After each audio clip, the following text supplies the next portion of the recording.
Bom, mais uma vez, boa noite. Meu nome é Laísa Soares, eu faço parte da equipe do ProLeilões. Como eu falei para vocês agorinha, eu vou ajudar o Hugo e o Sérgio aqui, tentando organizar as perguntas e mexendo mais na parte técnica dessa nossa conversa aqui hoje, certo?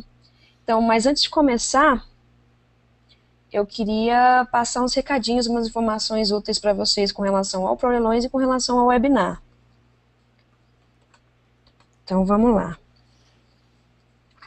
Primeiramente, antes de tudo, eu queria pedir para vocês, assim, a gente vai trabalhar muito conteúdo, o Hugo e o Sérgio vão trabalhar muito nas dúvidas de vocês, conteúdo, informação. Então, eu sugiro que vocês se desliguem mesmo do que está, de qualquer outra coisa que não seja o webinar, seja alguma atividade no computador, seja alguma atividade aí que esteja acontecendo ao redor de vocês, realmente tentar focar aqui, porque vai ser mais interessante para você e para a gente que esse foco exista aqui durante o webinar. É só 1 hora, a gente consegue se manejar e se remanejar as atividades para acompanhar direitinho. Inclusive itens como e-mail, outros arquivos que vocês estejam abertos, a gente aconselha fortemente a fechar para focar mesmo aqui, nessa conversa que é tão curta. E outra coisa também é ter em mãos, ou mesmo um espacinho no próprio computador, um espacinho para você fazer anotações, caso você queira. Então, tem um caderninho, uma mão, uma folha, um bloquinho de notas no próprio computador para poder fazer as suas observações. Vamos lá. Primeiramente, com relação para leilões, assim, algumas informações com relação para leilões no geral. A gente, quando está observando os comentários das pessoas que enviam comentários para a gente, na ferramentinha que a gente usa, a gente não consegue observar se você está respondendo uma pergunta de uma outra pessoa. Então, por vezes, tem uma pessoa que faz uma pergunta em cima de outra pergunta de um outro participante. E a gente, às vezes, não consegue perceber qual que é essa pergunta, qual o contexto. Então, se você um dia fizer uma pergunta que dependa de um outro comentário anterior, a gente pede que você meio que contextualize para que a gente possa responder bem, assim, para que o Hugo consiga responder bem. Por exemplo, vamos supor que o fulano faça uma pergunta e você vem e comenta logo em seguida: nossa, é uma ótima pergunta, além disso eu gostaria de saber que... Se a gente vê só seu comentário, a gente não sabe de qual pergunta você está falando. Então, poder incluir esse contexto aí para a gente. Os comentários enviados às sextas, depois do horário comercial, vão ser respondidos provavelmente na semana seguinte.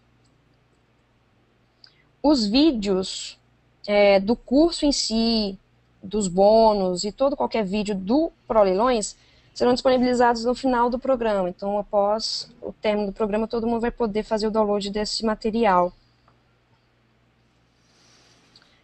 O resto dos bônus vão ser oferecidos ao longo do curso, todos vão ser avisados. Então, tem muita coisa boa ainda para sair, mas isso vai ser ao decorrer do curso, assim, dos 60 dias e tal, dos 2 meses que a gente vai trabalhar junto.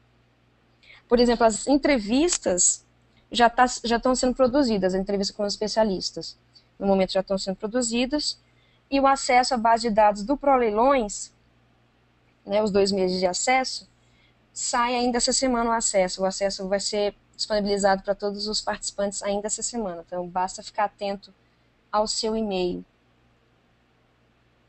Todos os webinars, a começar por esse, são gravados e vão ser disponibilizados lá no próprio site do ProLeilões. Então, com relação ao ProLeilões em si, o programa, são mais ou menos, acho que são essas as informações mais chave que a gente tinha para passar para vocês. Agora, com relação ao nosso webinar aqui, tipo, esse momento que a gente está conversando. Vocês vão bater um papo com o Sérgio. Então, primeiramente, deixa eu dar uma apanhadinha. O programa é em inglês, né? Esse programinha que a gente está usando é em inglês. Então, só um apanhado rápido das funções dele que vocês podem usar. Vocês vão ver uma caixinha de texto. Nessa caixinha de texto é o lugar que vocês vão poder digitar as perguntas. E aí, assim que vocês digitam uma pergunta, eu recebo e já transmito para o Hugo. Então, vai funcionar mais ou menos assim. Vocês vão mandar as perguntas por escrito. Além disso, a outra coisa importante assim que realmente a gente vai usar durante o chat aqui, né, a nossa conversa do webinário, é uma setinha laranja que vocês podem observar. Essa setinha laranja te dá a opção de você diminuir a janela do programa ou expandir essa janela. Então, basicamente, essas duas funções que serão utilizadas por vocês durante essa conversa.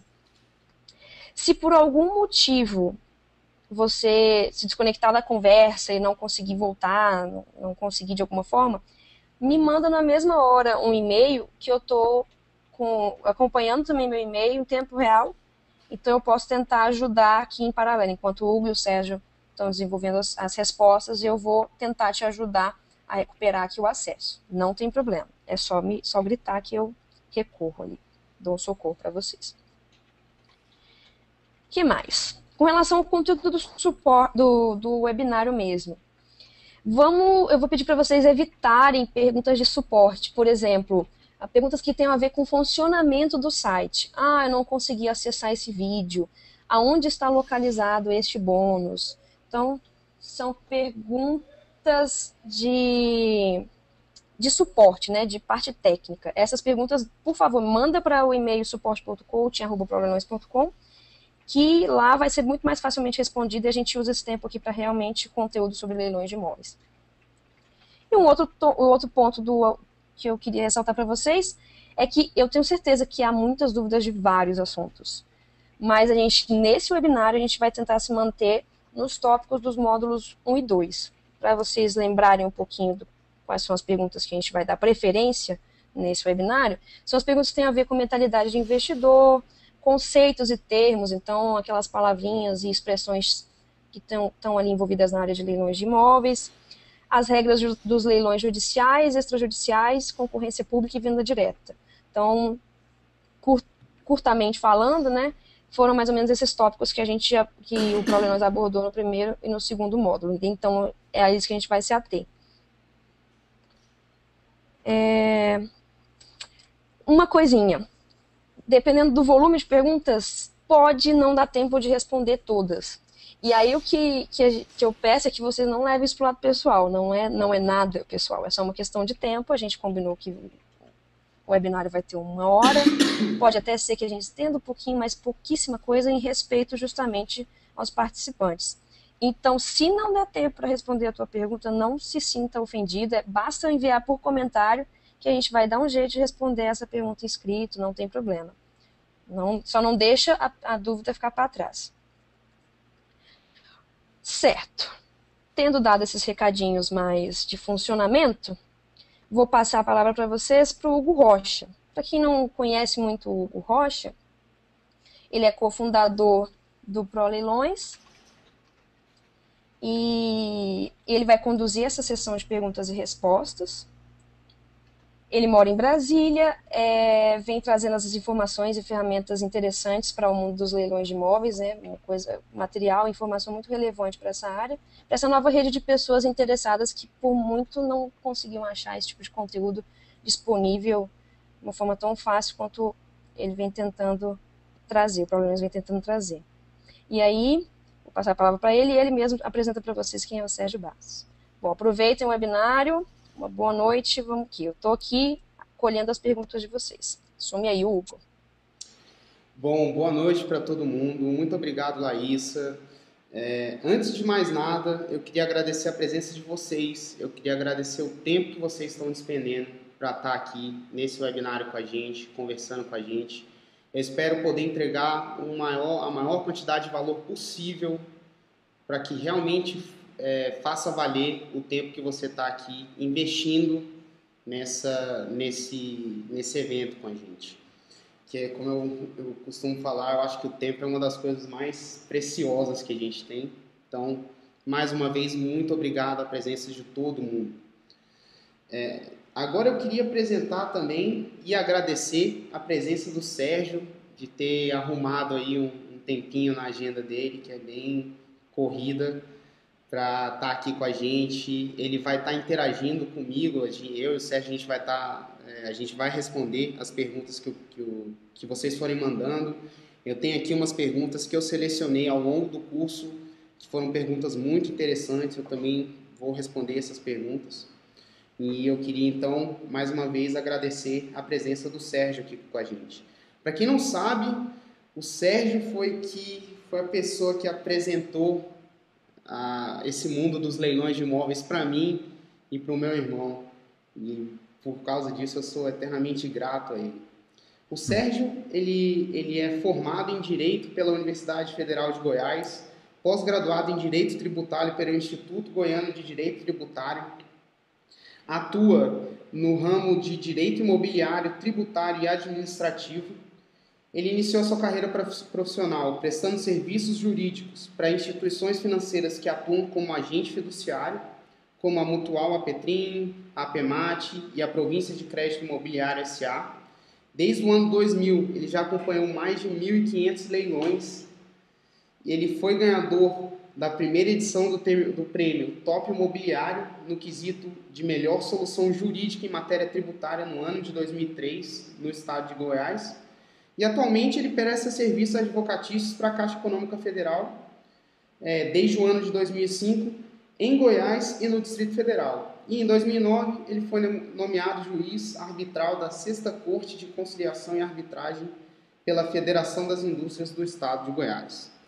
Bom, então, só estou dizendo isso para vocês saberem que realmente a gente está aqui com um especialista que entende da coisa, que entende do assunto.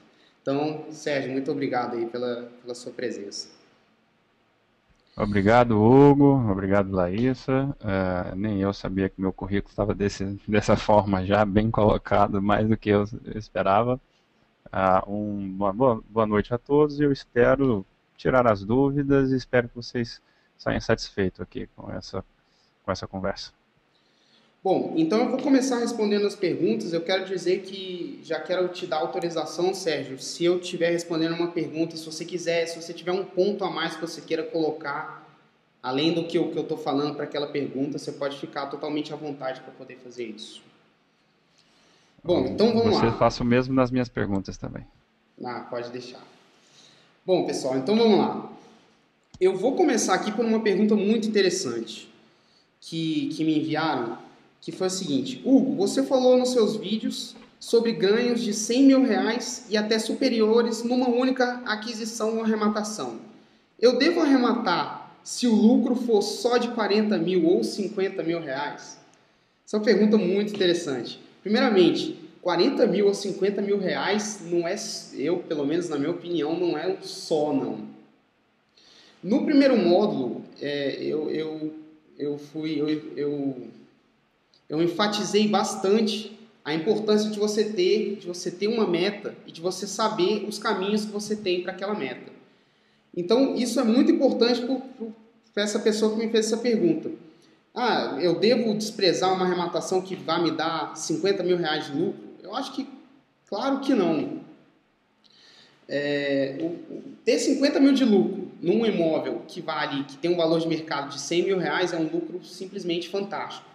E é por isso que você tem que ter muito bem descrito as suas metas, onde você quer chegar. Então, por exemplo, se você tem uma meta de ganhar 100 mil reais em um ano com seus investimentos em leilões, você tem a sua meta. Essa meta, ela serve para você saber onde você está indo. Mas o caminho para você chegar lá pode ser flexível. Então, você pode ficar esperando um imóvel que dê mais de 100 mil reais de lucro, ou você pode fazer 2 negócios de 50 mil reais, ou 3 negócios de 40 mil reais. Então, essa mentalidade, eu costumo falar que leilão não é uma receita de bolo. Você não vai lá, não existe uma receitinha de bolo que você segue e chega no lugar. Você tem que conhecer, sim, onde você está pisando, mas você tem que ser capaz de ser flexível para chegar onde você quer chegar. Então, com certeza, se você tiver aí algum negócio que te dê 50 mil reais de lucro, isso para mim é um lucro extraordinário e eu realmente acho que você deve arrematar, caso você tenha feito a pesquisa, enfim, saiba onde você está pisando, saiba que aquele imóvel é aquilo que você procura mesmo, saiba todas pendências que você possa vir a ter que resolver uma vez que você arremate aquele imóvel. Agora aqui eu tenho uma pergunta também que eu vou fazer para o Sérgio agora. Uma pessoa mandou: Hugo, eu tenho um imóvel que eu comprei em um leilão extrajudicial há 1 ano. Ele já está escriturado e registrado em meu nome. Poderá aparecer algum bloqueio, penhora ou ação do antigo proprietário, mesmo estando o imóvel em meu nome? Oi, Hugo. Então, respondendo à pergunta, infelizmente sim, porque o antigo proprietário ele tem um prazo judicial, que seria de 10 anos, para rever as arrematações, rever a questão do seu contrato com a Caixa, como ele foi evoluído, inclusive rever algumas nulidades da arrematação em si. Portanto, durante esse prazo, o antigo proprietário poderá entrar sim com alguma ação, pedindo algum bloqueio com o imóvel que você já escriturou. Por isso que é necessário, sempre o Hugo enfatiza, que o conhecimento do leilão tem o objetivo de minimizar os riscos. Então, se você tem consciência de que participou de um leilão onde o procedimento está feito de uma forma correta, você corre menos risco de acontecer o que a pergunta disse, de algum ex-proprietário ingressar em juízo pedindo o imóvel de volta, alguma coisa nesse sentido. Ótimo, beleza, obrigado, Sérgio. Já então, fazendo um link aqui, tem uma outra pergunta que diz o seguinte, tá? A pessoa se interessou por um imóvel que está em um leilão extrajudicial do Decreto-Lei 7066. O agente fiduciário, se requerido, ele tem que apresentar a prova do cumprimento de todas as etapas do processo. Então, a notificação presencial, tentativa, notificação por edital, etc. Ele já tem uma lista pronta disso? Se a pessoa quiser checar com o agente fiduciário isso, como é que funciona? Geralmente, nos leilões que eu participo, a exemplo dos leilões judiciais, o processo em si, o procedimento, onde constam todas essas informações, esses processos estão disponíveis aos arrematantes durante o leilão. Eu desconheço se outros agentes fiduciários se recusam a fornecer a documentação. Mas é uma documentação que eu creio que se o arrematante declara para o leiloeiro ou para o próprio agente fiduciário da Caixa Econômica Federal, que vincula os seus lances à análise prévia da documentação, eu creio que não vai haver problema nenhum do agente fiduciário, do leiloeiro, ou quem estiver com esse processo, de apresentar a documentação. Ótimo, perfeito. Aqui tem uma pergunta também, na verdade isso aí foram várias perguntas que me foram feitas, então eu separei o tema aqui para deixar uma coisa bem clara, que para algumas pessoas não estava claro. Então, quando um imóvel vai a leilão, muita gente me perguntou o seguinte: o imóvel tem um certo saldo devedor, ele tem uma certa dívida judicial, que o imóvel está sendo levado a leilão para saldar aquele saldo devedor ou aquela dívida judicial. Se o saldo devedor for maior do que o valor arrematado pelo imóvel, eu tenho que completar, ir lá no credor e completar esse valor do saldo inicial, ou seja, eu tenho que quitar esse resto do saldo inicial? E a resposta é não. O imóvel está indo a leilão exatamente para sanar essa dívida, tanto com o credor, ou saldo devedor, ou essa dívida judicial. Então, uma vez que você arremata o imóvel, você tem sim, o imóvel pode sim ter dívidas pendentes, que é condomínio e IPTU, mas o saldo devedor ou a dívida judicial para o qual o imóvel está sendo leiloado, ele é zerado a partir do momento que você arremata o imóvel. Então, se não arremata o imóvel com saldo devedor, você não tem que terminar de quitar prestação nenhuma. Você vai ter que se preocupar com prestação somente se você arrematar e fizer um financiamento, tiver uma carta de crédito, enfim, se o leilão permitir isso, você vai ter que se preocupar com as prestações de agora para frente, não com as prestações ou a dívida judicial que aquele imóvel já tinha antes de você arrematar.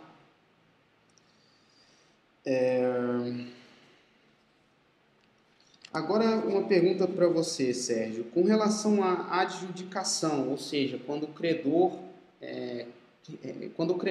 compra aquele imóvel, né, ele pega o imóvel para pagar a dívida ou simplesmente ele... Isso seria mais no caso de um leilão judicial, né, porque nos leilões extrajudiciais o credor só adjudica o imóvel ao final do segundo leilão, quando nenhum licitante arremata o imóvel. Então, no caso dos leilões judiciais, o credor ele pode escolher adjudicar o bem. Então, por exemplo, a pessoa tem uma dívida judicial, ele pode escolher adjudicar o bem pelo valor da avaliação para poder sanar aquela dívida judicial. Como que acontece essa adjudicação? O credor tem até o prazo da realização do leilão para poder adjudicar, ele tem uma determinada data limite, a partir daquela data que o juiz marcou o leilão, ele não pode mais adjudicar. Como que funciona isso? Exato. Isso foi uma alteração do Código de Processo Civil para os leilões judiciais. Antigamente, havia a hipótese de adjudicação da mesma forma que ocorre com os leilões extrajudiciais, somente após a tentativa de venda. Só que o judiciário, tentando dar mais efetividade ao processo de execução judicial, foi feita uma alteração no código e foi incluído agora 3 tipos de 3 formas na qual o credor pode realizar a venda. Manteve-se a asta, ou seja, marca-se leilões, primeiro e segundo leilão, na tentativa de publicar editais de algum interessado a aparecer para disputa de lances. Mas existe duas hipóteses diferentes agora. A primeira é a adjudicação prévia, ou seja, após passado toda a questão de penhora e defesa, antes de pedir a asta pública, ou seja, se eu já pedi a asta pública, eu já não posso mais adjudicar, não tem um prazo fixo. Antes de pedir a asta pública, geralmente o juiz vai intimar o credor para se manifestar qual a forma que ele pretende fazer a apuração daquele imóvel que já está penhorado. O credor vai poder escolher entre adjudicar imediatamente o bem, vinculado ao valor da avaliação. Na ocasião da penhora, aquele imóvel foi avaliado pelo oficial de justiça avaliador e o credor que está levando aquele imóvel a leilão, ele pode virar para o juiz e falar: olha, excelência, não quero promover a venda, não quero ter gastos com editais e tal, o imóvel foi avaliado na ocasião da penhora por 150 mil, eu gostaria de ficar com o imóvel por 150 mil.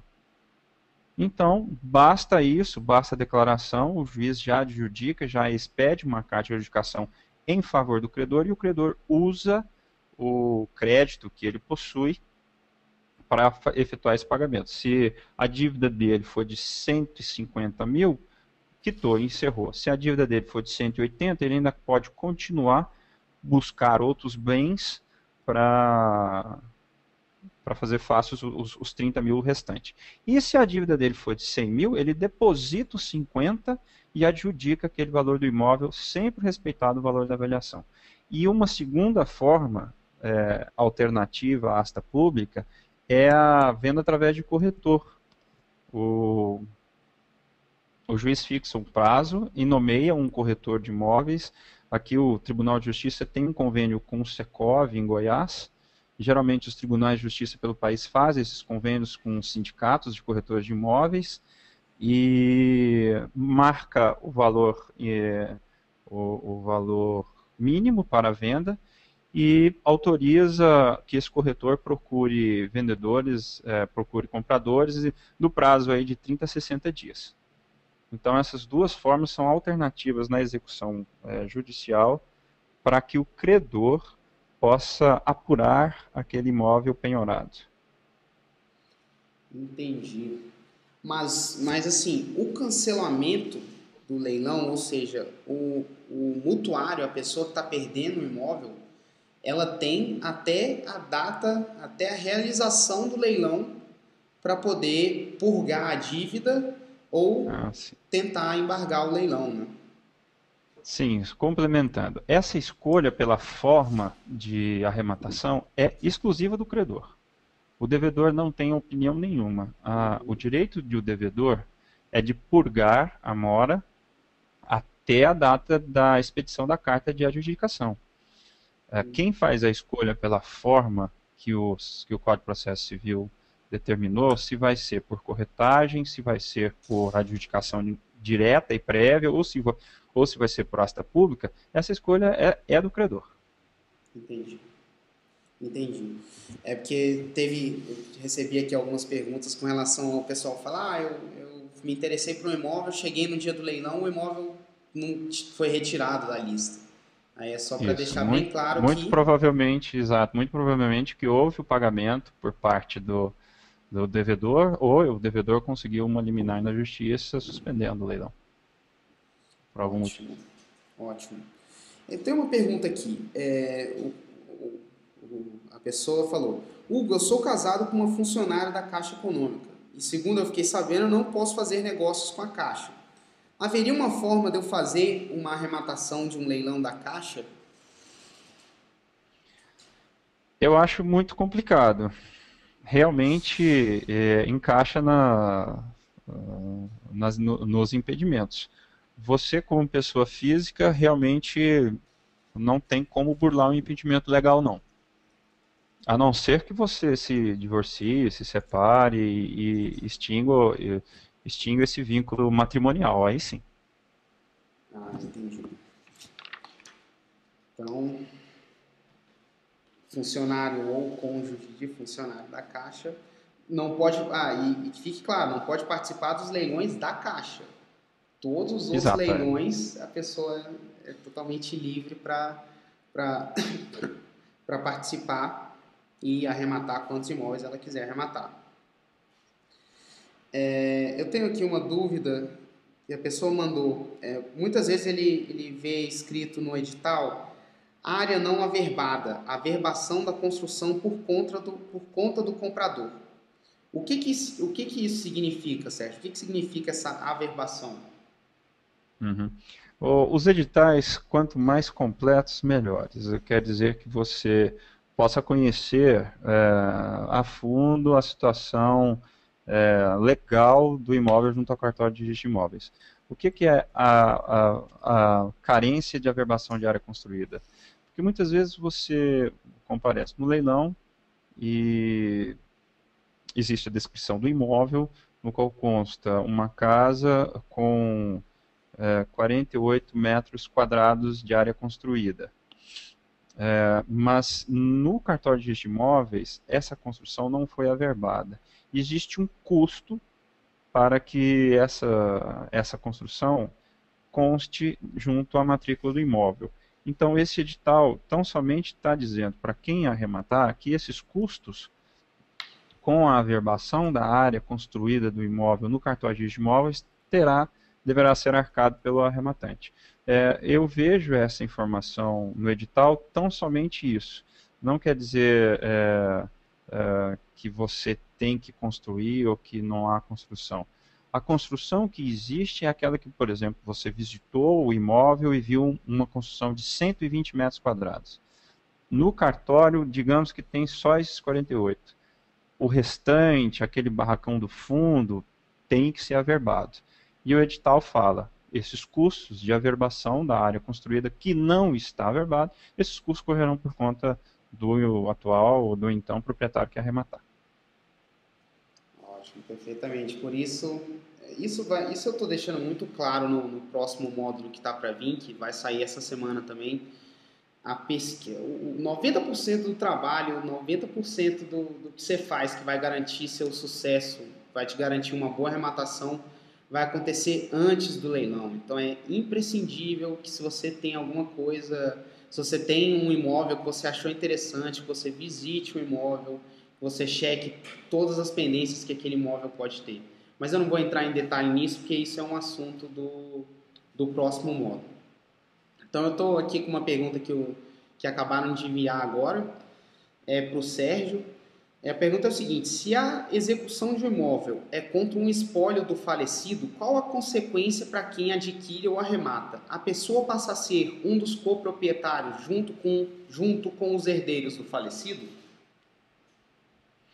Não.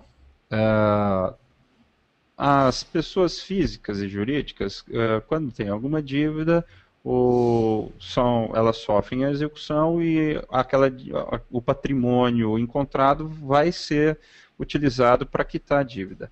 No caso das pessoas físicas, quando existe uma pendência, uma dívida, e essa pessoa física falece, vem a falecer, ela é substituída pelo espólio.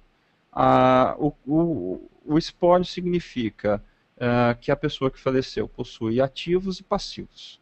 Você, como credor daquele espólio, você pode penhorar bens que foram ou ainda não foram inventariados para fazer face ao recebimento do seu crédito. Quando esse credor coloca a leilão e esse imóvel é arrematado, o imóvel abandona o patrimônio do espólio e passa a pertencer somente ao patrimônio daquela pessoa que efetuou a arrematação. Ou seja, quando pensamos em espólio, já pensamos nos herdeiros do falecido. Então, aquele imóvel não mais será partilhado entre os herdeiros. Ele foi utilizado para efetuar o pagamento de uma dívida anterior, que foi feita pelo falecido, e abandona o ativo do espólio, abandona o patrimônio e vai pertencer tão somente àquela pessoa que arrematou. Entendido. Uma pergunta, Sérgio. Se eu arremato o imóvel em um leilão extrajudicial, por exemplo, ou até judicial, e o leilão é cancelado, eu recebo o valor da minha arrematação de volta corrigido. No Certo. caso, como que é feita essa devolução? Ela demora para ser feita? Como que é feita essa devolução? Vai depender de caso a caso. Depende do credor. Por exemplo, você disse judicial ou extrajudicial. Nos casos judiciais, geralmente o pagamento é efetuado um depósito judicial. Posteriormente, o juiz faz a entrega do dinheiro ao credor. Se esse dinheiro tiver depositado judicialmente, não tiver sido repassado para o credor ainda e houver anulação, nesse caso, eu creio que a devolução é bastante rápida e imediata, porque o dinheiro ainda está sob custódia do juízo. No caso de se o juiz já repassou o dinheiro para o credor e posteriormente veio a ocorrer a anulação, cabe sim pleitear de forma amigável junto ao credor. O credor mesmo percebeu que a venda foi anulada, ele se compromete a efetuar essa devolução amigavelmente para quem arrematou. Nos casos que eu acompanho, que são os casos extrajudiciais, as instituições financeiras, que geralmente são os credores, elas efetuam essa devolução de forma corrigida através de um pedido simples administrativo. Ocorre que outros credores, como é o caso desse credor, digamos um credor que recebeu dinheiro de uma arrematação judicial, pode haver que esse credor demore ou crie empecilhos para o arrematante ter esse dinheiro de volta. Aí é recomendável a via judicial. Mas a gente não pode afirmar que todos os casos são rápidos ou não, vai depender de cada situação. O que eu posso afirmar é que quando o credor é uma instituição financeira, ela administrativamente, com o pedido do arrematante que perdeu o imóvel, ela faz essa devolução de forma corrigida. Entendi. É uma coisa que eu costumo falar também. Em leilão, por se tratar de execuções, você nunca tem uma resposta que você nunca tem uma resposta, um prazo certo para todos os casos que possam existir. Então, Exato. você tem que... por isso que é necessário ter o conhecimento. Você tem que aprender para você saber onde você está pisando, você saber quais são os riscos que você está correndo e a possibilidade de ganho que você tem. E quem sabe do que está fazendo, com certeza ganha muito mais do que perde. Com relação à comissão do leiloeiro, caso o leilão seja cancelado, os leiloeiros que eu já tive contato, eles disseram que devolvem sim a comissão. Alguns leiloeiros que fazem leilões judiciais, por exemplo, dizem que eu devolvo o valor da comissão do leiloeiro desde que você espere pelo menos 6 meses o processo correr, que você não desista antes dos 6 meses. Mas existe alguma obrigação legal do leiloeiro devolver isso daí? Como que ocorre essa devolução? Se ocorre essa devolução do valor da comissão do leiloeiro? Legalmente, eles não são obrigados a efetuar essa devolução, a não ser que a anulação do negócio, a anulação da asta pública, tiver ocorrido por culpa do leiloeiro.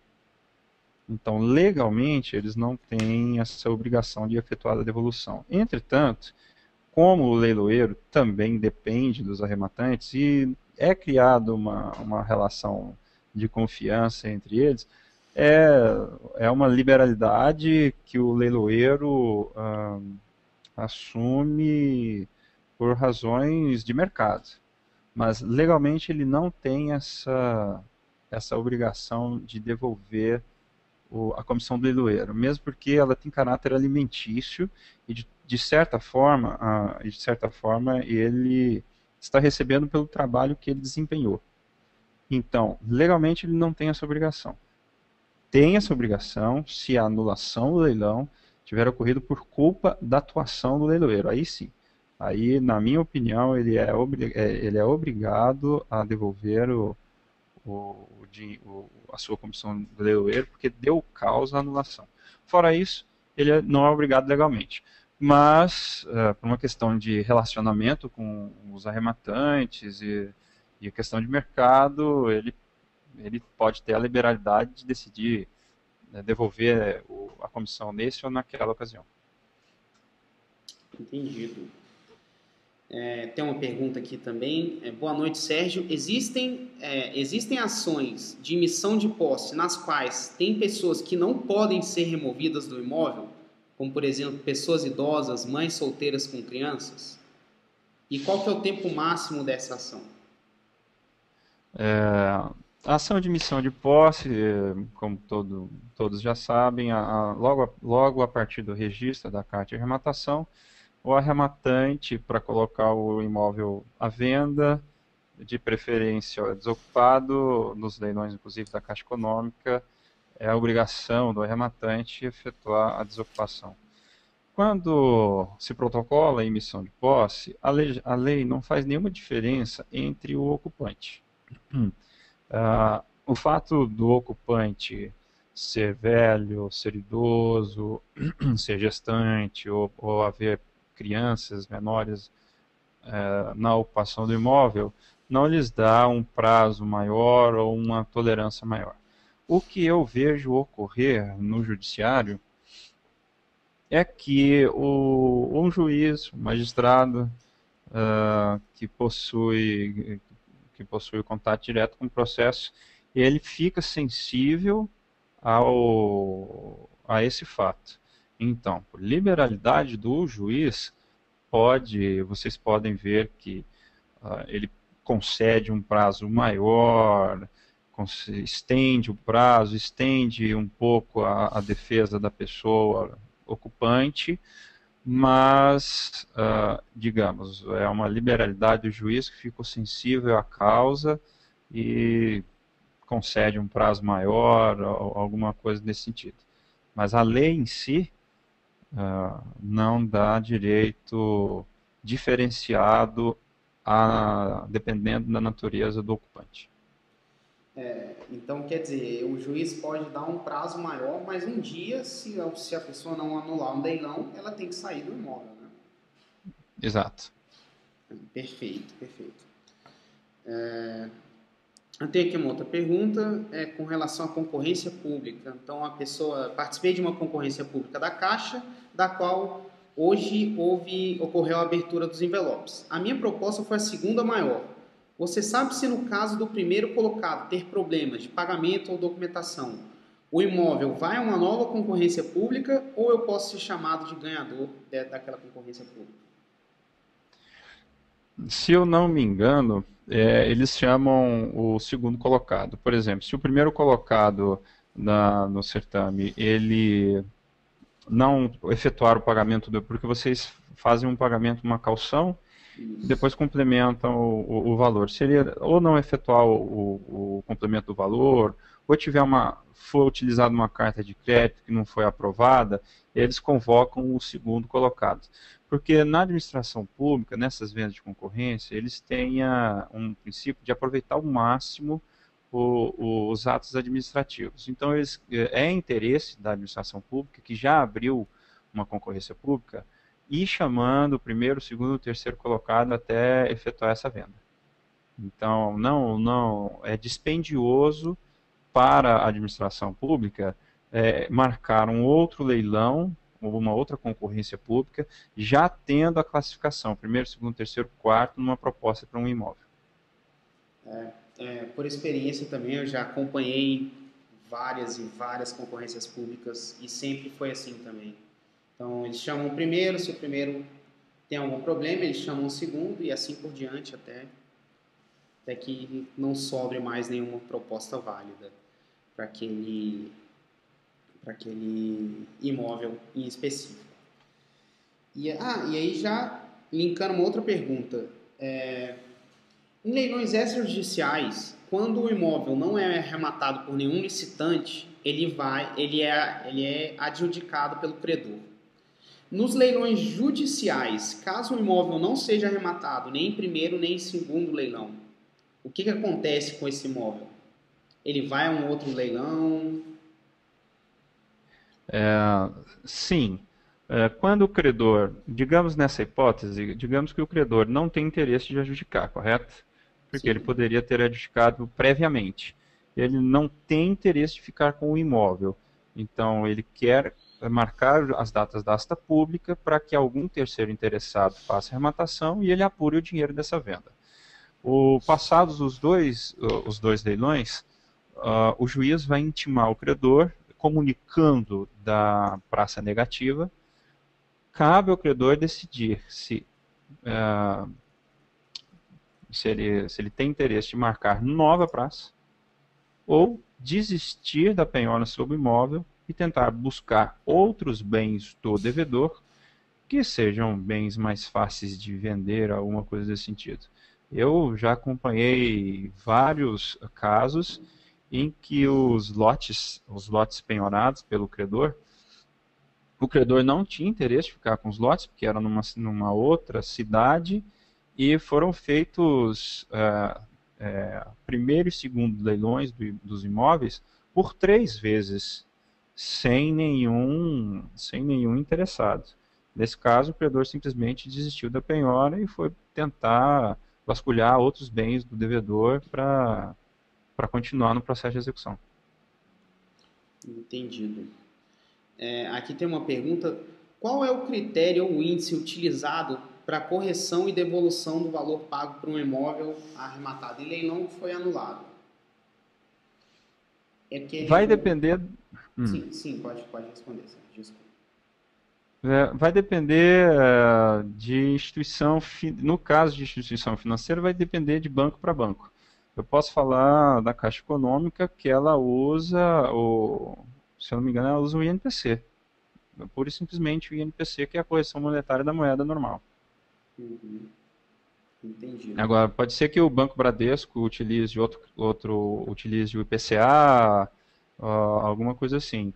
Mas é uma correção monetária simples, sem incidência de juros e tal, de tal forma que se o arrematante não concordar, ele só lhe resta a via judicial. Entendi. Bom, tem uma pergunta aqui que é feita para mim. Está me perguntando, Hugo, você sempre espera o segundo leilão para tentar arrematar um imóvel com melhor preço, já que ele não tem lance mínimo? A resposta é não. Definitivamente não. Toda vez que eu vou para arrematar um imóvel em leilão, que eu vejo um edital de leilão, eu vejo um imóvel que me interessa, eu traço uma estratégia e eu faço todas as pesquisas que têm que ser feitas, eu levanto todas as dívidas que o imóvel tenha e eu chego a um preço máximo que eu pagaria por aquele imóvel. Então, digamos que um imóvel vale 100 mil, eu digo para mim mesmo que eu pagaria no máximo 70 mil por aquele imóvel. Se isso é uma opinião minha própria, né? Se o imóvel em primeiro leilão já atingir esse preço de 70 mil, eu arremato o imóvel sem a menor dor na consciência. Por quê? Porque eu já vi diversas vezes um imóvel indo a primeiro leilão, não sendo arrematado. De fato, em segundo... Existem dois casos. Primeiro, ele pode ir a primeiro leilão, não ser arrematado. E em segundo leilão, ele também vir com preço, com desconto não tão atrativo. E pode acontecer do caso de ele ir para primeiro leilão, não ser arrematado, e em segundo leilão vir com preço baixíssimo, mas no segundo leilão ter 5 pessoas interessadas no imóvel e as pessoas disputarem aquele imóvel, e aí no final das contas o imóvel sair por um preço muito mais alto do que o que eu estava pretendendo arrematar em primeiro leilão. Então a minha atitude pessoal com relação a isso eu tenho um preço máximo que eu vou pagar por aquele imóvel. Surgiu a oportunidade de eu comprar aquele imóvel por aquele preço, eu arremato, sendo em primeiro leilão, sendo em segundo leilão. Segundo leilão, você poderia, de repente, ter um lucro maior. Eu não trabalho dessa forma, eu trabalho com a estratégia, a minha estratégia me dá o lucro que eu espero e aquele lucro ali já está bom para mim.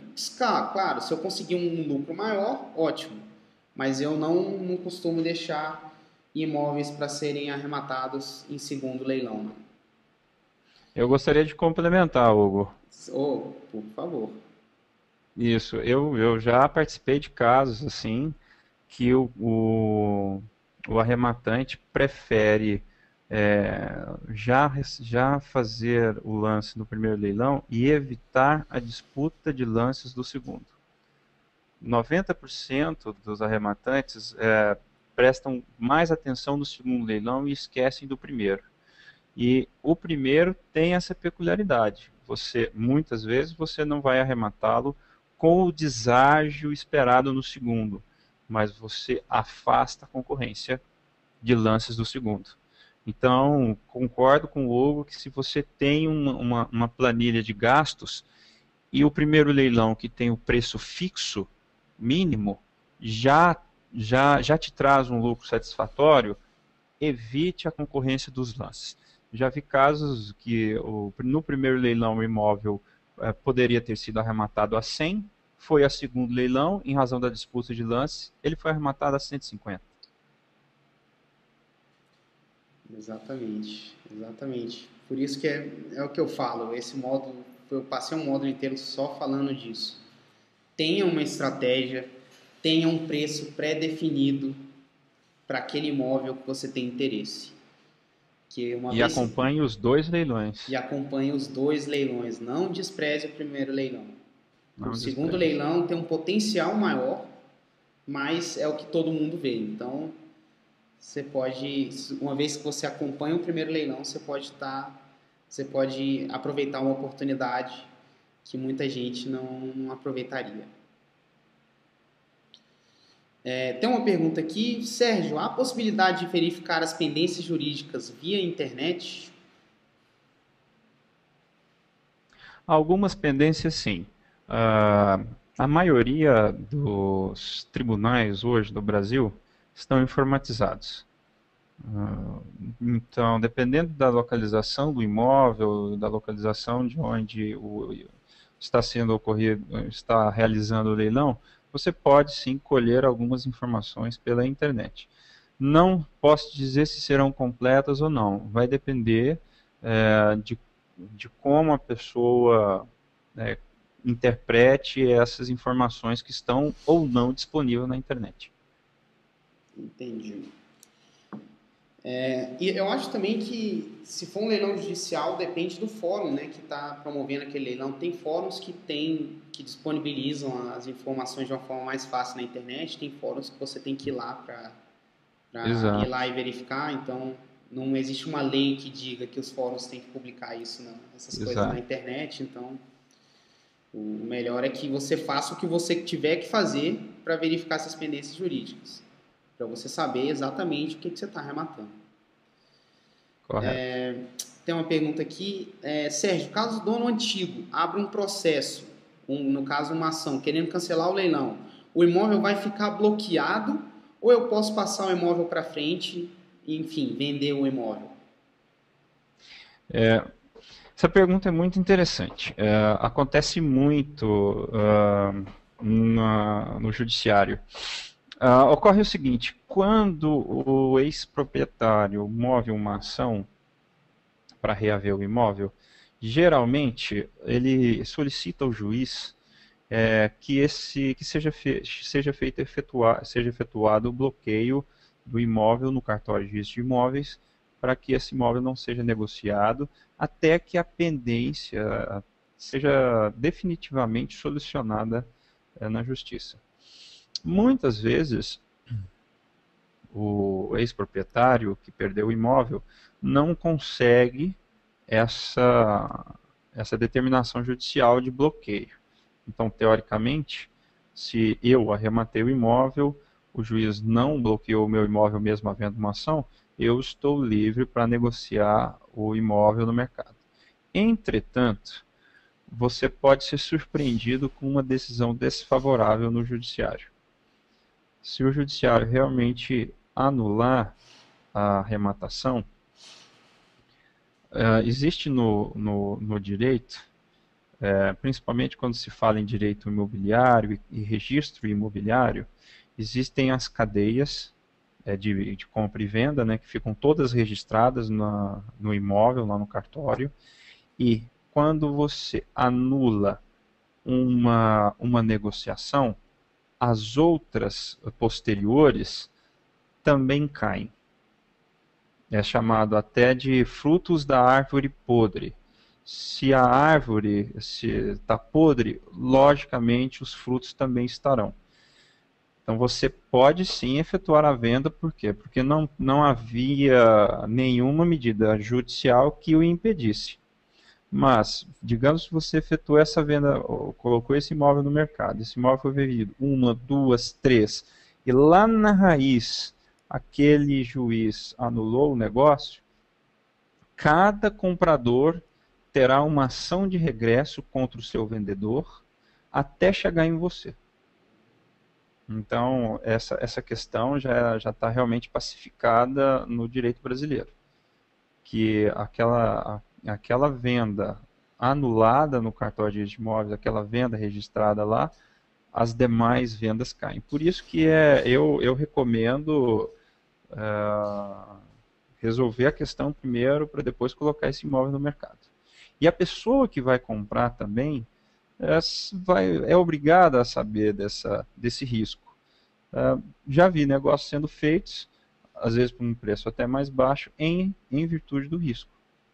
Mas particularmente é um risco que eu não correria. Eu aguardaria a decisão judicial definitiva para depois colocar esse imóvel à venda. Perfeito. Tem uma outra pergunta aqui. Eu participei de um leilão judicial no qual o leiloeiro informou que pendências hipotecárias não seriam cobradas, apesar de não ter visto nada disso no edital. Você pode falar como que funcionam essas pendências hipotecárias, que inclusive esse assunto de pendência hipotecária é uma dúvida que muita gente tem tido também. Certo, então a pergunta poderia ser um pouco mais completa, mas vamos situar essa pergunta numa hipótese mais fácil para eu poder responder. Falou em várias pendências hipotecárias no plural. Então, eu imagino que exista um imóvel com vários credores hipotecários, digamos. O primeiro credor hipotecário, Caixa Econômica, o segundo credor hipotecário, Banco do Brasil, e o terceiro credor hipotecário, Itaú.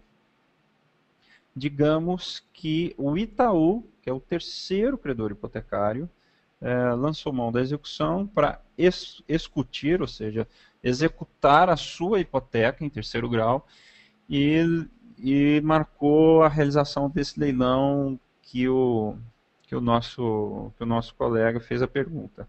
Então, o leiloeiro, o que o leiloeiro fala? Tem que se anotar aí que o Itaú, como terceiro no grau de hipoteca, ele é obrigado por lei a intimar os demais credores, ou seja, o Banco do Brasil, que tem aqui a hipotecária em primeiro lugar, e a Caixa Econômica em segundo. Feito isso, a venda vai ser feita. Você pode confiar na palavra do leiloeiro nesse sentido, de que os credores hipotecários também foram intimados que o terceiro Itaú iria fazer a asta pública. Vendeu-se o imóvel por 100 mil, o dinheiro arrecadado paga-se primeiro o hipotecário em primeiro grau, que seria o Banco do Brasil, sobrou a quantia do arrematante, paga-se o segundo grau, e se ainda sobrar alguma quantia, paga-se o Itaú. Nesse caso, sim, não tem problema. As outras hipotecas, uma vez intimadas, o dinheiro arrecadado será utilizado para efetuar os pagamentos nessa ordem, primeiro grau, segundo grau, terceiro grau, e quem arrematou não vai ter hipoteca nenhuma onerando o imóvel. O que pode ocorrer é que, digamos que o Itaú, o terceiro hipotecário, ou seja, ele tem direito sobre aquele imóvel, mas primeiro paga-se o Banco do Brasil e a Caixa. Se o Itaú ele pode levar a leilão e não intimou os outros credores hipotecários e não efetuou o pagamento prioritário para eles, pode haver uma anulação de leilão. Então, o Banco do Brasil se viu prejudicado porque era hipotecário em primeiro lugar, o Itaú vendeu, ficou com dinheiro. Facilmente essa arrematação será anulada. Mas, voltando um pouco à pergunta, nesse caso de os credores hipotecários terem sido intimados e o pagamento ser utilizado para a quitação das dívidas nessa ordem, o imóvel arrematado pelo arrematante não terá essas hipotecas, as hipotecas serão baixadas. Entendi. Uma pergunta mais ou menos parecida, que vai muito para o âmbito dessa coisa de quem tem prioridade, né? Como é que eles definem que tal credor é um credor em primeiro grau, tal credor é um credor em segundo grau? Que a pergunta é o seguinte: no caso de arrematação e leilão da fazenda estadual, e na matrícula do imóvel constar uma penhora do tipo do INSS, por exemplo, que é da Fazenda Federal, o que acontece nesses casos? A penhora da Fazenda Federal tem preferência na execução, anulando a arrematação da Fazenda Estadual? A Fazenda Estadual tem preferência? Na verdade, existe uma diferenciação entre os créditos trabalhistas e tributários. Eles concorrem com os credores que a gente chama de credores quirografários. Quirografários são aqueles credores que não têm preferência nenhuma. E eles concorrem entre si. Então, quando há uma disputa de preferência entre, por exemplo, eu e a Fazenda Estadual, vai prevalecer o critério da preferência do crédito tributário. Agora, se houver uma disputa entre o fisco municipal e o fisco estadual, vai prevalecer o critério de anterioridade, porque eles estão no mesmo patamar. Da mesma forma de um crédito trabalhista. Se eu tenho uma dívida comercial com alguém e e existe também um credor, um funcionário que está exigindo verbas trabalhistas, ele tem preferência.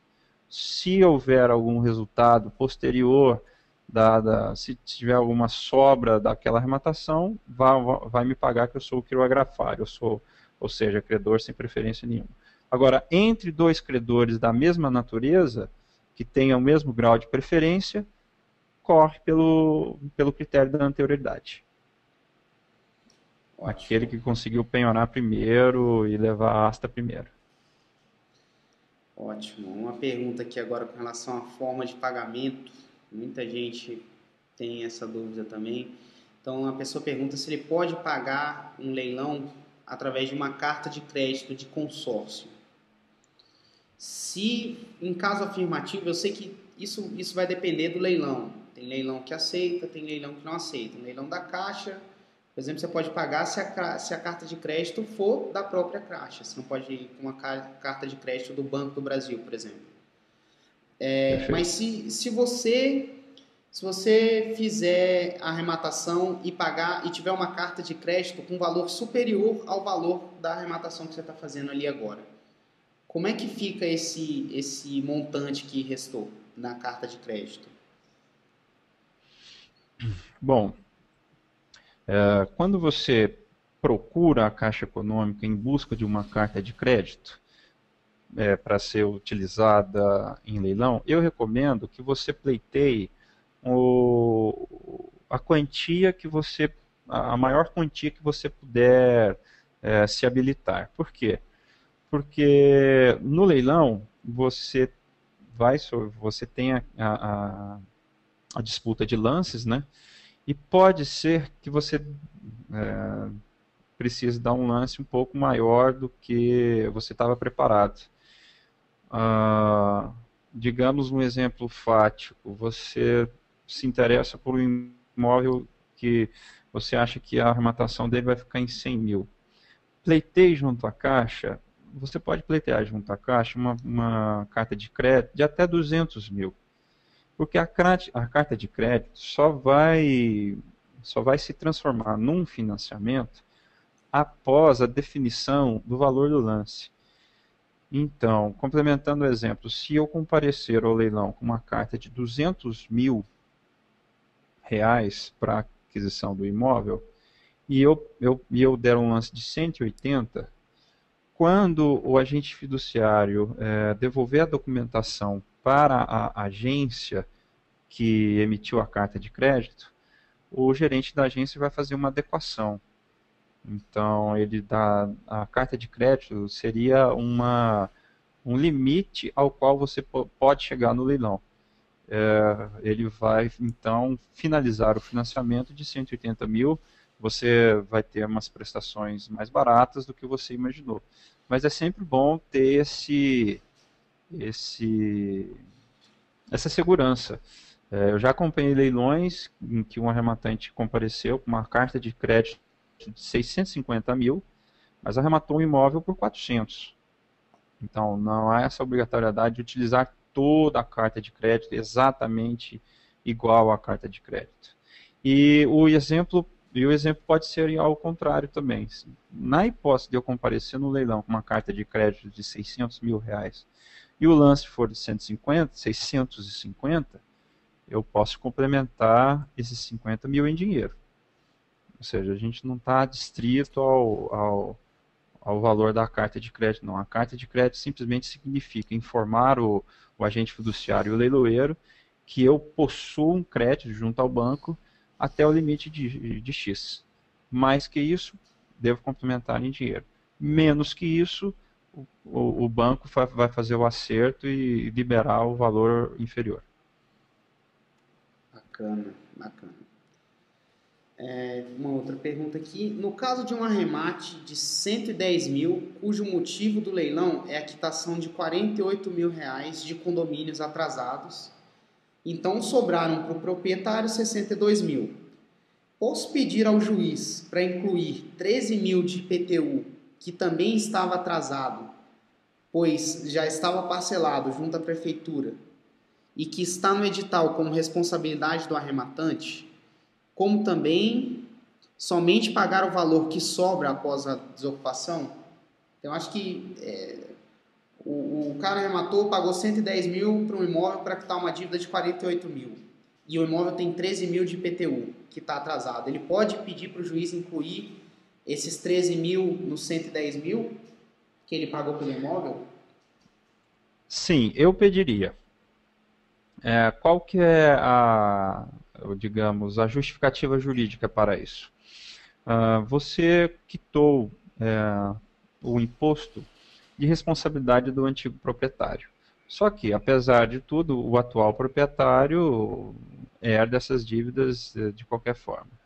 Você teria uma ação contra o ex-proprietário para cobrar esses 13 mil. Entretanto, você já sabe que existe um crédito disponível judicialmente para esse devedor. A gente chama isso de compensação. Você tem um direito de crédito, ou seja, você teria que entrar com uma ação de cobrança para comprovar, primeiro, que esses 13 mil são realmente IPTUs antigos e que você está imputando esse pagamento ao devedor. E o devedor, tendo ativos, junto daquele processo judicial, você pede para que o juiz faça a compensação. Mas para isso, vai depender um pouco do entendimento do juiz, porque o juiz fatalmente irá intimar o devedor para primeiro se manifestar sobre as guias de IPTU que você está juntando e posteriormente decidir se vai levantar todo o dinheiro para o devedor ou se levanta o dinheiro do devedor abatido essa dívida que você está imputando a ele. Então o caminho realmente é esse. Eu procederia dessa forma. Apesar de não ter acompanhado nenhum caso nesse sentido, geralmente as arrematações que eu acompanho, raríssimas arrematações possuem um crédito que sobra para o devedor, mas você conhecendo esse ativo depositado judicialmente ao devedor e tendo um passivo de 13 mil imputando ele ao pagamento, nada mais justo de pedir a suspensão do pagamento ou então a reserva desses 13 mil para discutir posteriormente se esses 13 mil é devido ou não pelo arrematante, pelo devedor. Se for devido, o juiz vai liberar dessa quantia, vai destacar 13 mil e te entregar. Beleza. Tem uma pergunta aqui. Enfim, muita gente já fez também, então vou aproveitar para fazer. Gostaria de saber as vantagens e desvantagens de arrematar frações de imóveis em leilões. Bom, eu, particularmente, não consigo enxergar nenhuma vantagem. O que pode acontecer é o fato de você estar arrematando uma fração não fazer diferença para uma determinada coisa que você queira fazer. Então, por exemplo, se você está arrematando um imóvel, se você está arrematando um terreno, se você for arrematar uma fração desse terreno, o fato de arrematar uma fração pode não fazer diferença para você. Porque depois você pode ter pesquisado e visto que terrenos parecidos naquela região tiveram a escritura desmembradas, então você pode desmembrar a escritura e ter aquela escritura só para você vender o terreno, ou você pode arrematar uma fração de terreno para construir uma casa, para morar, ou para construir uma casa para vender, enfim. Vantagem, eu particularmente não vejo nenhuma. O que acontece é que em alguns casos não faz diferença. Desvantagem é o que eu consigo ver nesse caso. Muitas vezes você vê em edital de leilão sendo leiloado 25% de um apartamento. Pô, eu só consigo ver desvantagem no fato de você comprar 25% de um apartamento, caso você não conheça os outros donos, enfim, você não vai poder depois vender 25% do apartamento só. Você não vai poder... Eu acho que poder você até vai, mas seria uma situação extremamente complicada, extremamente constrangedora você entrar lá e reivindicar 25% daquele apartamento. Então isso aparece em bastante editais de leilões aí, o imóvel sendo leiloado apenas a fração daquele imóvel. E muita gente acaba ficando com dúvida. Então, Eu, particularmente, não vejo vantagem nenhuma. Mas, no caso de ser um imóvel muito grande, no caso de ser um terreno, por exemplo, pode ser que isso daí não faça diferença. Eu gostaria de complementar, Hugo. Por favor. Realmente é uma questão complicada, porque se você arremata uma fração ideal de um terreno ou de um apartamento, o arrematante dessa fração vai ter muita dor de cabeça para realizar a posterior venda. Quando isso ocorre, a gente fala que o imóvel está em copropriedade. Quando, por exemplo, o detentor de 25% deseja vender e os demais detentores dos 75% não desejam vender, fatalmente a solução judicial, que é a venda judicial. E é um processo complicado, porque você vai ter que citar todos os proprietários, vai ter um desgaste, você vai gastar com honorários advocatícios, o processo vai se arrastar por 1, 2, 3 anos, até ser feita uma venda judicial em esta pública daquele imóvel que você comprou 25% da fração. Então tem que ser muito bem analisado. A princípio, realmente, os custos para efetuar uma venda judicial, quando os outros coproprietários não estão contra a alienação, são altos e gastam bastante tempo. Ok, bom pessoal, como vocês podem ver, a gente já está estendendo no tempo aí que a gente tinha previsto. Eu tenho algumas perguntas aqui, eu vou responder mais umas 4 ou 5 perguntas só. Infelizmente, como a Laísa falou no começo, não tem muita pergunta, o pessoal está com bastante dúvida, não tem como responder todas por aqui.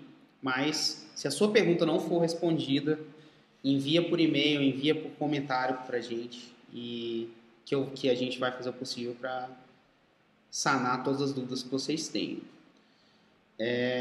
Uma pergunta aqui. Na ação de missão de posse, pode-se pedir a cobrança de aluguel da pessoa que está no imóvel? Para vocês, Sérgio. Sim, não só pode, como deve. Os tribunais têm entendido que o imóvel ocupado, a partir do momento em que o arrematante transcreve a carta de arrematação junto ao registro de imóveis, a partir da data que houve essa inscrição, ou seja, a partir da data que você passa a ser o proprietário, esta data também é um marco para que sejam cobrados os aluguéis. Alguma legislação específica do Decreto-Lei 7066, por exemplo, denomina esse aluguel como taxa de ocupação. Mas outros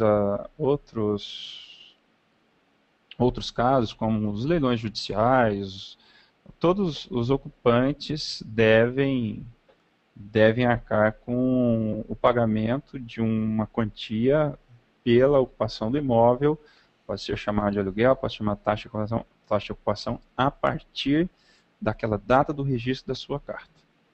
É comum isso, a Caixa Econômica entra com emissão de posse já solicitando ao juiz a fixação de uma taxa de ocupação, geralmente 1% do valor do imóvel, a partir da data em que o arrematante tornou-se proprietário, que é aquela do registro de imóveis. Entendi. E essas ações, elas assim, têm uma efetividade, têm jurisprudências decidindo em favor da pessoa que entra com esse tipo de ação? Sim, a emissão de posse, sim. Porque a emissão de posse, ela realmente é uma ação que funciona. Ela foi feita dependendo do tipo de leilão que você participa. Ela é uma ação bastante rápida. Pode ocorrer algum contratempo do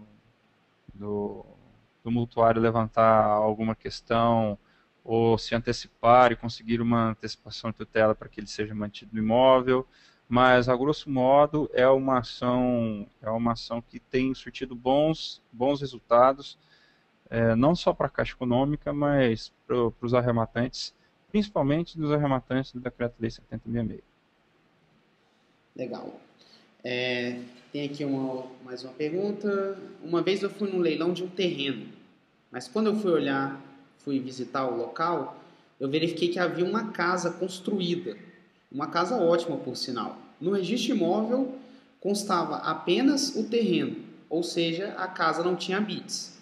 Nesse caso, sendo vencedor na arrematação, eu tenho direito à casa também? É uma pergunta muito interessante e complementa também uma pergunta anterior aí sobre a averbação da construção. Eu recomendo, nesse caso, que seja analisada a avaliação feita no processo para esse imóvel.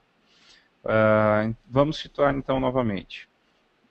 Existe um terreno, vamos ver, um terreno nu no cartório de registro de imóveis. No processo de execução, onde corre a execução da dívida, houve a penhora e a avaliação do terreno e da casa. Nesse caso, se no processo, independente do que está registrado no cartório de imóveis, se no processo de execução houve a avaliação da casa e do lote, você pode arrematar sem problemas. Só que ciente de que a área construída, digamos, uma casa aí de 300, 400 metros quadrados, a área construída, ciente de que você vai ter os custos cartorários para averbar aquela área. Na hipótese contrária, se existe o terreno nu no cartório de registro de imóveis, só que fisicamente existe a casa, e no processo de execução foi avaliado só o terreno, muito cuidado com a arrematação. Porque o credor, você vai arrematar o imóvel por aquele valor, lógico que você vai ter direito de entrar na casa, você vai ter direito à casa, só que em razão da falha da avaliação, que não avaliou o terreno com os seus acessórios, o devedor, o que perdeu a casa, ele tem alguma chance de anular essa arrematação. Entendido. Um imóvel que não foi arrematado em segundo leilão judicial, o imóvel foi leilão, não foi arrematado, eu posso negociar com o credor diretamente ou eu tenho que aguardar uma nova asta pública? O ideal é aguardar uma nova asta pública. A não ser que a forma do arrematante adquirir um bem que não é seu, ou seja, digamos, estou dizendo um arrematante que não é credor, é em asta pública. A não ser que, tendo havido a praça negativa, esse interessado convença o credor de primeiro adjudicar que ele tem esse direito, antes de marcar uma nova asta pública, ele tem o direito de adjudicar previamente, ele convence o credor de adjudicar previamente e depois efetuar essa compra direta. Mas não existe outra maneira de o arrematante adquirir diretamente o imóvel. Um interessado que não é parte no processo tem que aguardar a asta pública. Fora isso, o que ele precisa fazer? Ele precisa convencer o credor de adjudicar o imóvel para si, ou convencer o credor de pedir ao juiz que nomeie um corretor que com o valor de avaliação mínimo ele tenha 30 a 60 dias para efetuar a venda. Então a gente cai naqueles 3 casos do Código de Processo Civil. Mas sempre com a interveniência do judiciário. Entendido. Por fim, para terminar a nossa sessão de hoje de perguntas, no segundo leilão, as dívidas são realmente canceladas? Todas as dívidas são quitadas no segundo leilão? Sim, pode dizer. Depende de cada leilão, né? Isso que eu ia dizer. Exato, depende de cada leilão. A grosso modo, o leilão fala, o leilão já comunica quais são as dívidas que não são quitadas. Por exemplo, PTU e condomínio. PTU e condomínios geralmente correm por conta de quem arrematar. Então a gente precisa saber quais são essas outras dívidas. Digamos, dívidas de outras hipotecas e outras penhoras. Eu responderia: sim, o imóvel fica livre dessas dívidas de outras hipotecas e outras penhoras, desde que aquele credor que realizou a venda tenha, dentro do processo de execução, notificado os demais credores e respeitado a preferência. Então, nesse caso, você vai receber o imóvel arrematado sem as demais dívidas, seja de penhora, seja hipoteca. Entendido. Bom, então, antes de encerrar, eu tenho aqui 4 recadinhos para passar para o pessoal, 4 recadinhos muito importantes. Primeiro, a gente terminou aqui o webinário do primeiro e segundo módulo. Eu vou fazer uma pesquisa e enviar para vocês uma pesquisa de satisfação do que vocês estão achando do conteúdo do primeiro, o que vocês acharam do conteúdo em si, do primeiro e do segundo módulo, da forma como ele foi mostrado, o que vocês acharam desse webinário, se a forma está legal, o conteúdo está legal. E eu queria pedir, por favor, para vocês responderem. Isso é muito importante. Eu me baseio bastante nesse tipo de material para poder fazer os próximos, para poder dar continuidade no curso em si. Então eu preciso saber o que se está funcionando, o que está funcionando, o que não está funcionando para vocês. Então eu vou mandar essa pesquisa para vocês. Eu peço, por favor, para vocês responderem. Eu vou fazer de forma que ela seja o mais objetivo possível, que não demore mais do que alguns minutinhos do seu tempo, mas são minutinhos muito preciosos que com certeza vão se reverter em bastante benefícios aí para vocês. O segundo recado. Muita gente está me perguntando, existe alguma lista de e-mail para os alunos poderem se cadastrar e poderem interagir? A gente está trabalhando em criar uma ferramenta de comunidade virtual. Essa ferramenta já está quase pronta. Ao final do curso do ProLeilões Coaching, essa comunidade vai estar disponível para vocês. Então, todos os graduados no ProLeilões Coaching vão poder fazer parte dessa comunidade, enfim, interagir, tirar dúvida um do outro, fazer parcerias, afinal, é gente que realmente entende do assunto que vai estar ali. Então, ao final do curso, ao final do ProLeilões Coaching, essa comunidade vai ser criada e eu vou avisar para vocês, eu vou ensinar vocês como se cadastrar, como entrar, como fazer tudo. Com relação à base de dados, então, só reforçando, a Laísa já falou, ela sai essa semana. Essa semana a gente vai disponibilizar no site, eu vou avisar para vocês, ou amanhã, provavelmente seja amanhã, se não for amanhã, vai ser depois de amanhã. Ela não foi disponibilizada antes, porque, enfim, a gente estava acolhendo o resto de um pessoal que estava chegando, então o lançamento foi no dia 9, mas a gente sempre tem alguma desistência, alguém que fez um pagamento duplicado, enfim. Então, tiveram algumas pessoas que entraram depois do dia 9.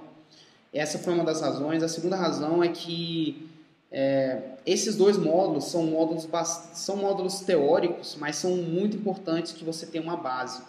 Então, a base do ProLeilões Coaching, a base de dados do ProLeilões é uma ferramenta bastante prática. Então, para não sobrecarregar vocês com informação, para não desfocarem vocês dessa base teórica que eu acho bastante importante que vocês tenham, eu também não disponibilizei a base.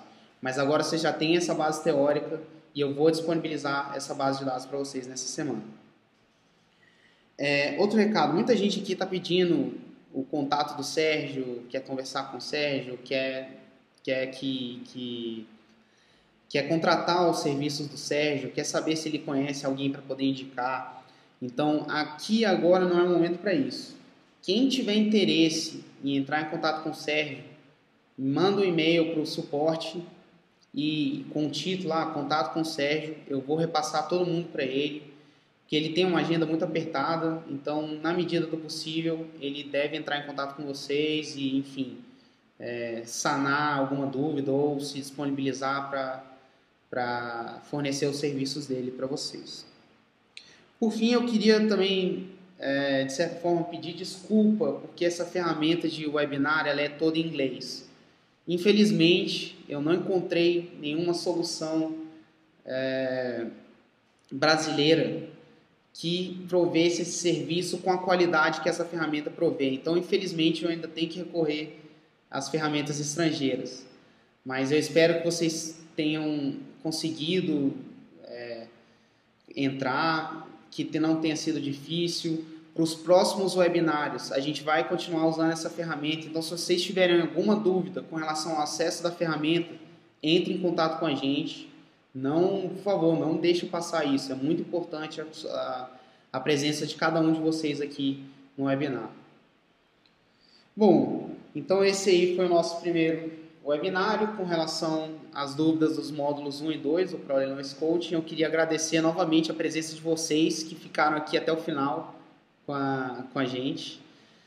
Queria agradecer mais uma vez a presença do Sérgio. Eu acho que uma figura sempre chave aí, um poço, um mar de conhecimento no que diz respeito a leilão. Então ajudou bastante a gente. Eu espero que vocês tenham aproveitado bastante esse webinário. Eu espero que vocês tenham saído daqui com mais confiança para investir em leilão. Muita gente tem um certo receio de investir em leilão, mas não é nenhum bicho de 7 cabeças. É só você procurar e buscar a informação correta. Então, muito obrigado e muito obrigado, Sérgio. Obrigado, Hugo. Estaremos sempre à disposição. Boa noite a todos. Boa noite, pessoal.